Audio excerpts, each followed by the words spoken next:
So last time we talked about particle in a circle. Today the whole lecture is going to be developed to solving Schrödinger's equation. This is very important, has lots of applications, and begins to give you the insight that you need into the solutions. So we're going to be solving this equation all through this lecture. And let me remind you what we had with a particle in a circle. The circle is the segment 0 to L with L and 0 identified. More properly, we actually think of the whole x-axis with the identification that 2 points related in this way that differ by L, or therefore for 2L, 3L, are the same point. As a result, we want wave functions that have this periodicity, and that implies the same periodicity for the derivatives as well. We looked at the Schrödinger equation and we proved that the energy of any solution has to be positive or zero. And therefore the differential equation, the Schrödinger differential equation, can be written as minus k squared psi, where k squared is this quantity and it's positive, so k is a real number. That makes sense.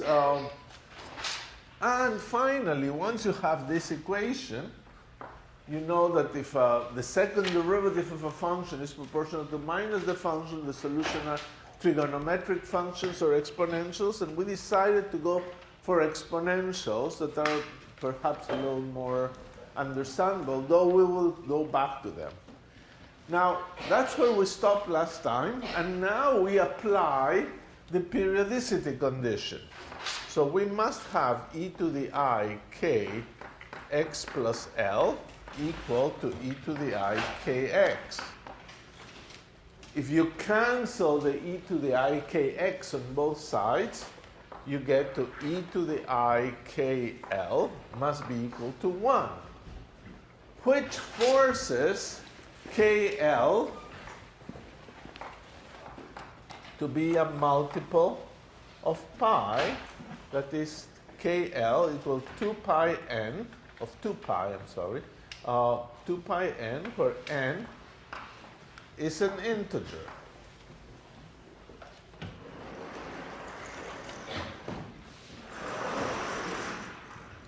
So those are the values of k. We'll write them slightly differently. We'll write kn with a subscript n to represent the k determined by the integer n, so it would be 2 pi n over L. Now, from that equation for k squared equal to me over h squared, you get E is equal to h squared k squared over 2m.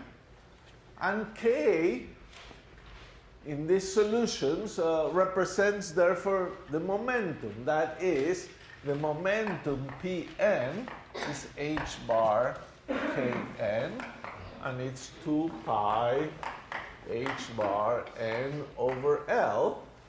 And the energies associated with solutions with kn value is En would be h squared kn squared, so 4 pi squared n squared over L squared over 2m.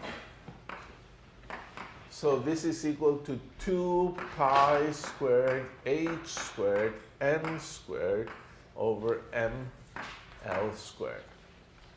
Well, those are numbers. It's good to have them. And our solution is psi n of x is equal to e to the I, or is proportional to e to the I k n x. So far, so good, but we can now normalize this thing. This is the beauty of the problem of a particle on a circle. If you have a particle in free space, psi squared is equal to 1 and the integral is infinite.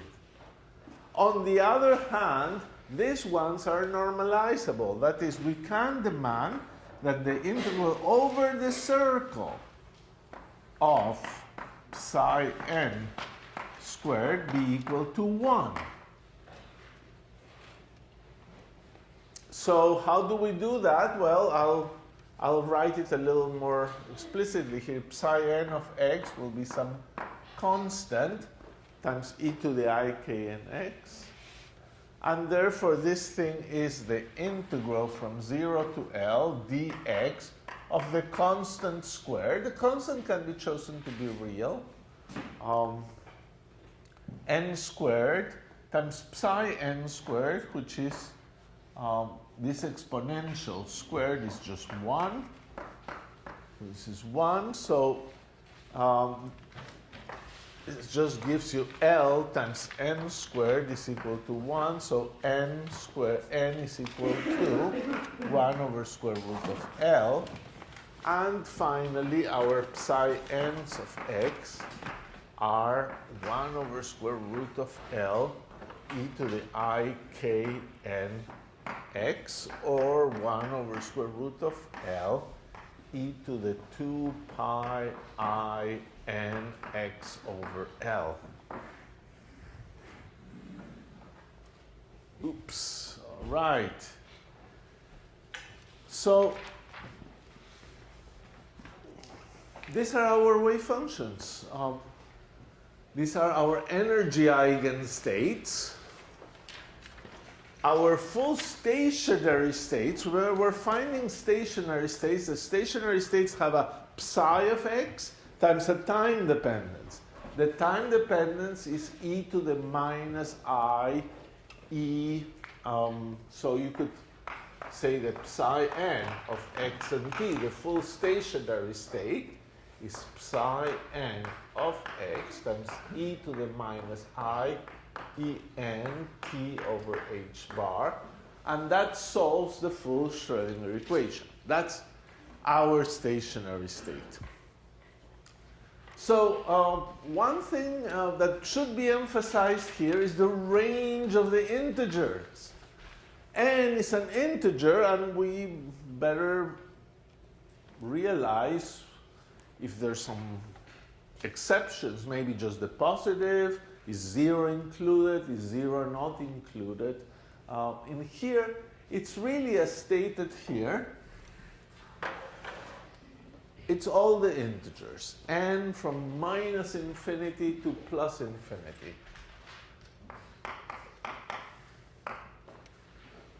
All of them must be included. And the reason we can understand that is that the momentum of each of these states, the momentum, is 2 pi h n over L. And therefore, these are all states of different momentum. There's no question that these are different states. There cannot be that one is just the same as another one. They have different momentum. They represent a particle going with some momentum around the circle, and that momentum is quantified by n. It could be in the positive direction or negative direction. Now, you could be suspicious about n equals 0, but there's actually nothing to be suspicious about it. It's surprising, but psi 0 is 1 over square root of L, has no x dependence, and therefore it has 0 energy, and that's, I'm sorry, here there's a psi missing. The second derivative of a constant is 0, and if E is equal to 0, that's a consistent solution. So the constant is important. And now you also realize that psi, you have a nice phenomenon, that psi minus 1 and psi 1, for example, they correspond to n equals 1 and minus 1, have the same energy. Because the energy depends on n squared. So these are degenerate states with energy E1 equal to E minus 1. And so are psi 2 and psi minus 2. And of course, just psi minus k and psi k. They are degenerate states. And now, this hits into a property that is going to be important in the future about degenerate states. Whenever somebody gives you a couple of degenerate states, you know they have the same energy.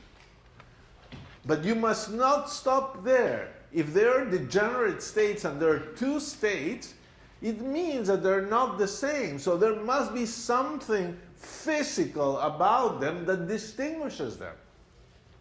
Whenever you have degenerate states, you have to work until you figure out what is different about one state and the other.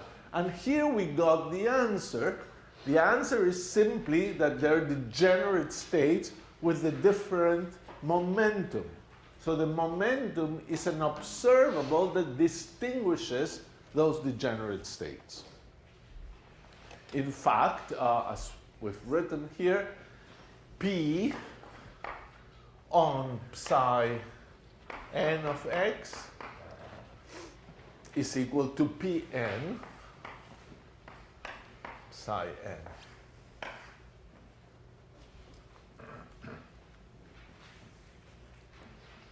And Pn is given by this quantity. Okay, our eigenstates are orthonormal. They're eigenstates. So why are they orthonormal? They are eigenstates of a Hermitian operator with different eigenvalues. They're eigenstates of P with different eigenvalues. So they're orthonormal. The argument with the energy would have not worked out so well because there you have degenerate states. So these two states are degenerate with respect to energy. So you could wonder, how do you know they are orthogonal? But in this case, it's simple. They have different momentum. Momentum is a Hermitian operator. They should be orthogonal. And so the states are orthogonal. They are complete. You could write any wave function of the circle as a superposition of those psi n's.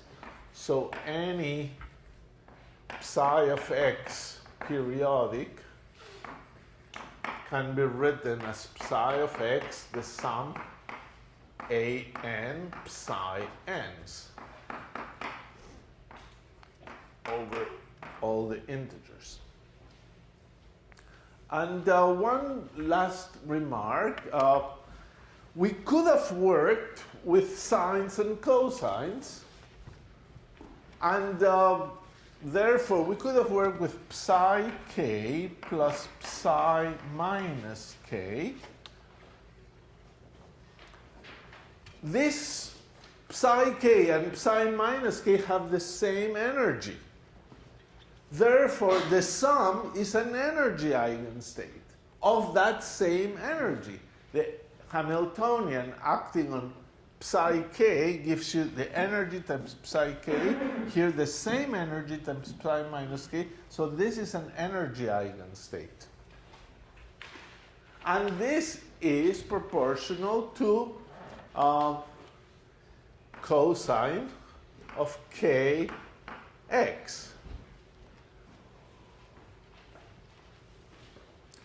And this is an energy eigenstate, you know, because two derivatives of a cosine will give you back a cosine. Similarly, psi k minus psi of minus k is proportional to sine of kx, and that's also an energy eigenstate. Both are energy eigenstates. So this is kind of the way you can reformulate the Fourier's theorem here. You could say anything can be written as a superposition of all the exponentials, including the exponential with n equals 0, which is just a constant. Or alternatively, everything could be written in terms of sines and cosines, which is another way of doing the Fourier theorem. These are energy eigenstates, but they're not p eigenstates anymore.